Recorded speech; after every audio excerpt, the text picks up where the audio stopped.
आसियाना sun city owners welfare association Mango Baliguma का चुनावी मामला पहुंचा थाना।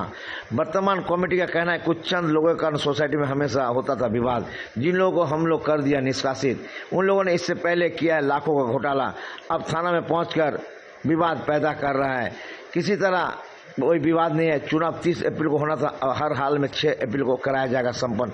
आज वर्तमान कमेटी ने प्रेस से बातचीत करते हुए बताया कि अगर पूर्व की कमेटी ने लाखों घोटाला का लेखा जोखा ना दे तो कानून का शरण लिया जाएगा। इस संदर्भ में प्रेस से बातचीत कर उन्होंने कहा कि चुनाव के समय अगर किसी तरह का विवाद पैदा हो तो इसलिए पुलिस का भी मदद लिया जाएगा। आइए देखते हैं एक रिपोर्ट।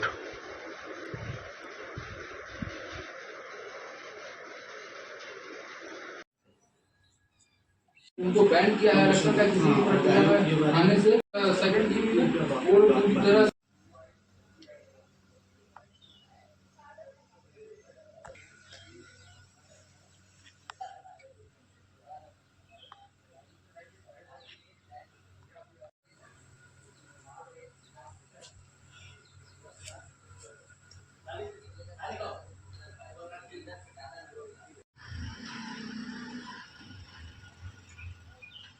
हेलो।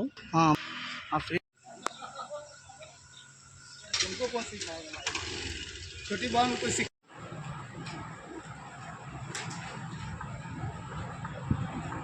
टेरेस कंस्ट्रक्शन का जो रजिस्टर है वो मिले नहीं। वो रजिस्टर वो रूम खुला, रूम को खोल के चेक करना पड़ेगा, वो बहुत जरूरी है। एक्शन ऑफिसर बना ना, ये पूरा फाइल चेंज किया। वो तो अपना ही पीरियड नहीं, पिछला पीरियड था। आप लोग कह रहे हैं कि पूरा कहानी है, ये कभी था ही नहीं। हाँ, ये बन के यहाँ आ गया। इसका तो हम अपना रखते। नमस्कार, झारखंड न्यूज में आप सभी दर्शकों का स्वागत है। आज हम आए हैं एशियाना सन सिटी वेलफेयर एसोसिएशन, जहाँ चुनावी माहौल गरमाया हुआ है। यहाँ चुनाव का काफी विवाद चल रहा है। आइए बात करते हैं यहाँ आयोजनकर्ता और यहाँ के सेक्रेटरी से कि क्या मामला है, क्या हुआ, अब तक थाना चल गए आप लोग। बेसिकली क्या था कि जब 16 तारीख को जीबी हुई थी, उसमें जो चुनाव की घोषणा हुई और उसमें जो हमने माने यहाँ के लोगों ने जो चुनाव अधिकारी को नियुक्त किया अपने नई कमेटी के चयन के लिए, तो वो जो नए चुनाव पदाधिकारी थे वो कमेटी को बिना इन्फॉर्म किए बहुत से माने अनियमितता और बहुत से बेफजूल डेटा के बेसिस पे जो कैंडिडेट थे उनको ही उन्होंने डिबार कर दिया, केवल अपने जो मन मुताबिक जो कैंडिडेट थे उनको जिताने के लिए। उनके समर्थन में जो उनको रखा, बाकी सबको बाकी सबको रिजेक्ट कर दिया। कितना वोटर है अभी आपके यहाँ पे टोटल? हमारे यहाँ 220 वोटर हैं। कितने लोगों को ऐसा निकाल दिए थे उन्होंने निकाला करीब 28 लोग थे, जिसमें से 13 को छोड़ के बाकी सबको निकाल दिया। उसके बाद क्या हुआ मामला? उसके बाद जब बाकी जितने कैंडिडेट थे सब ऑनर थे, तो जब उन्होंने मैंने हमें फ़ोन करना चालू किया कि ये कैसे हो गया, ये तो गलत है। पहले से हम सेक्रेटरी हैं, हाँ, शुरू से अभी भी है। तो ये जो चुनाव 30 तारीख होना था 6 तारीख तक कैसे टला? इसलिए कि जब ये अनियमितता और ये जो यहाँ पे वैमनस्यता का माहौल आया, तो जब मैं शाम में आया अपने ऑफिस से, तो मेरे को जब ये पता चली तो हमने तुरंत एग्जीक्यूटिव कमेटी की मीटिंग बुलाई रात में।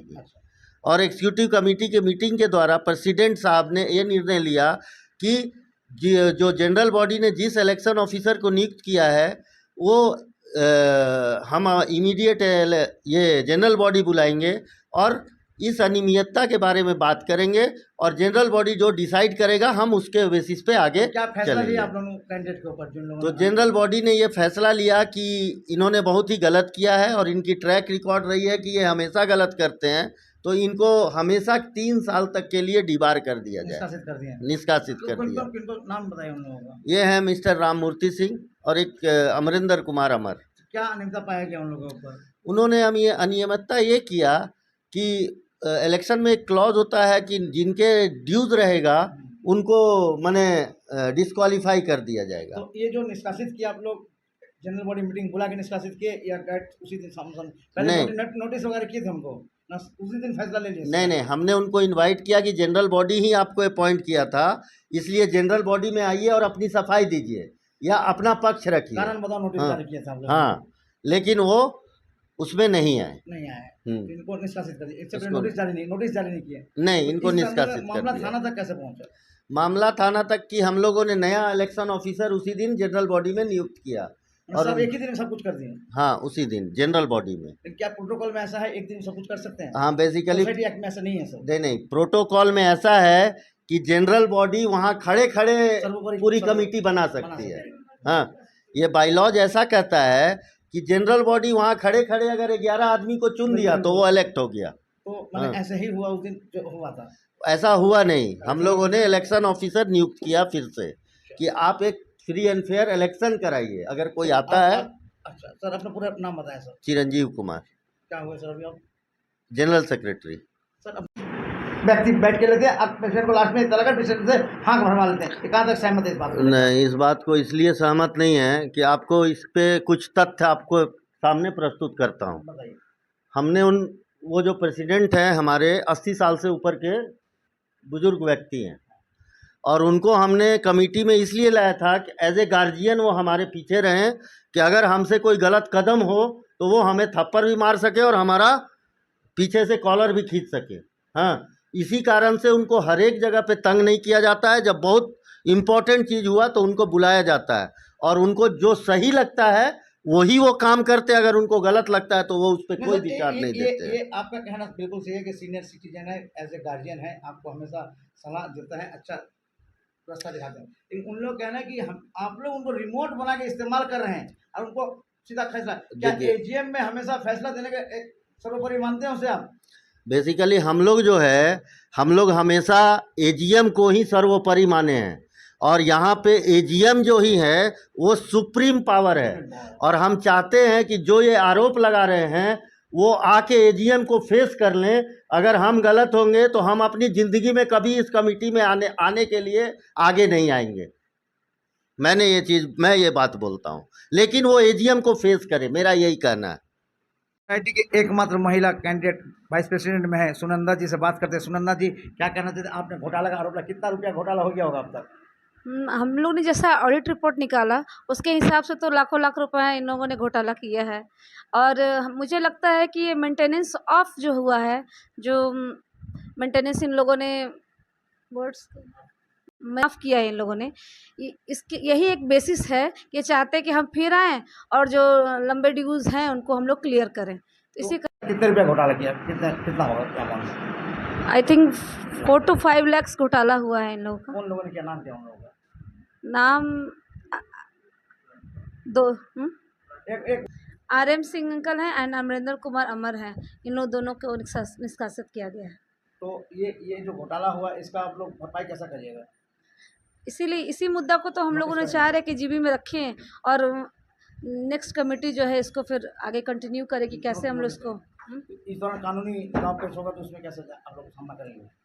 कानूनी तो दाव पेश होगा तो उसमें हम लोग कोशिश करेंगे कि भाई कैसे इस चीज़ को, मतलब या तो आप लोग जो है मेंटेनेंस बिल सब पे डालिए, या तो जिन लोगों का माफ़ हुआ है वो लोग भरें। यही ऑप्शन है हमारे पास। तो ऐसा ना हो तो क्या आप लोग लिखित शिकायत करेंगे जो या जिसी मैडम को? हाँ, बिल्कुल शिकायत करेंगे, क्योंकि ये लोग बार बार इसीलिए आना चाहते हैं ताकि वेवअप हो जाए, हमारा मेंटेनेंस वेवअप हो जाए। ये मेन चीज़, इनका मेन यही है कि हम लोग जो भी मेंटेनेंस दे रहे हैं वो हम लोग फ्री में कर लें। अपना पूरा नाम बताया। मेरा नाम सुनंदा सिंह है, वाइस प्रेसिडेंट है स्कूल। हम यहाँ पर एग्जीक्यूटिव मेंबर हैं, और जैसा कब से कि हैं आप यहाँ पे? यहाँ पर हम हैं 2002 से। अच्छा, 2002 से हैं। मेंबर तब से मेंबर हैं आप? हाँ हाँ, मेंबर है, यहाँ का ओनर है, मेंबर है, इसीलिए। विपक्ष का जो घटना घटा और आप लोग जो फैसला लिए, कहाँ तक सहमत इस घटना में, और आगे क्या कहना चाहते हैं?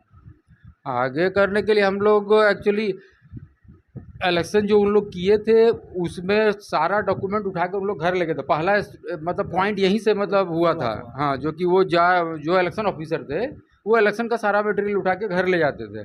तो पहला ही दिन हम लोग को लगा कि भाई वहाँ क्यों ले जाइएगा आप। तो इसके लिए फिर जब उनको स्क्रूटनी के लिए जब हम लोग फॉर्म जमा कर रहे थे, नॉमिनेशन फॉर्म जब जमा कर रहे थे, उस समय जब अपोज किए तो खुद ही बोलते हैं इलेक्शन ऑफिसर कि आपको अगर कुछ प्रॉब्लम है तो आप जाइए जनरल बॉडी में। ये सब आपको जनरल बॉडी में उठाना चाहिए था। तो भाई उनका भविष्य में वो क्या करेंगे इसका पहले कैसे पता चलेगा? तो सोसाइटी अभी जो 30 तारीख को चुनाव होने जा रहा है, सोसाइटी का क्या क्या काम बाकी है जो आप लोग एजेंडा में लेके आएंगे इस बार?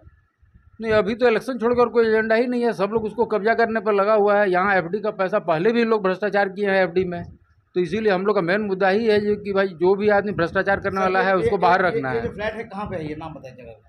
ये तो बालीगुम्मा मानगो में है, क्या नाम है फ्लैट से? आसियाना सन सिटी। अपना पूरा परिचय बताइए। राजीव कुमार झा एग्जीक्यूटिव मेंबर और रेसिडेंट हैं D 144 से। मैडम इसे बोलिए ना। और सन सिटी वासियों को यही कहना चाहते हैं कि वो लोग 6 तारीख को चुनाव में शामिल हों, और अगर वो जीत के आते हैं तो हम उनका माने बहुत भव्य स्वागत करेंगे और उनको इस कुर्सी पे खुद ही उनको बैठाएंगे और उनको माला पहनाएंगे।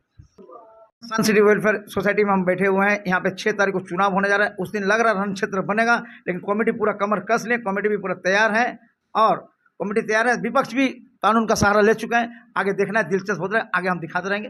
धन्यवाद।